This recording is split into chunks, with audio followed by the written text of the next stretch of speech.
Emizannyo gy'amagye ga Africa egy'omulundi ogwokubiri giguddwawo mu kibuga ekikulu ekya Nigeria, Abuja, era His Excellence Kassim Shettima, omumyuka wa President Bola Ahmed Tinubu, President wa Federal Republic of Nigeria era Commander-in-Chief owa Nigeria Armed Forces, yagitongozza.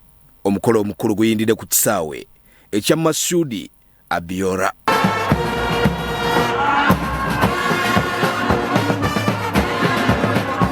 Okutongoza emizannyo gino kuguddwawo n'ebisanyusa kw'ossa okusimba ennyiriri, okuwanika bendera n'okukoleeza omumuli ogw'emizannyo.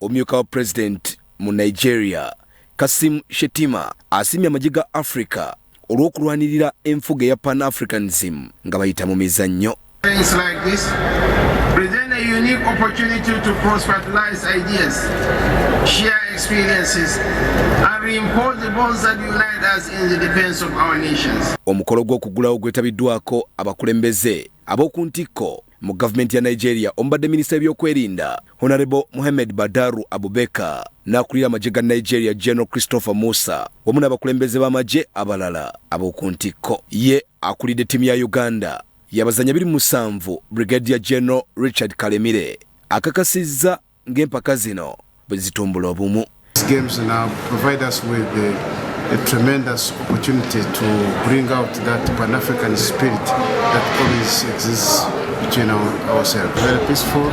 In fact, we have reached a stage we are now exporters of peace.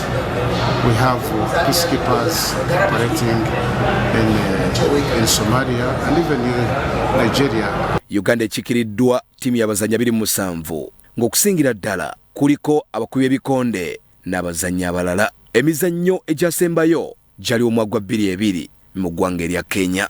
Emizannyo gyakomekkerezebwa ennaku z'omwezi 3 omwezi guno.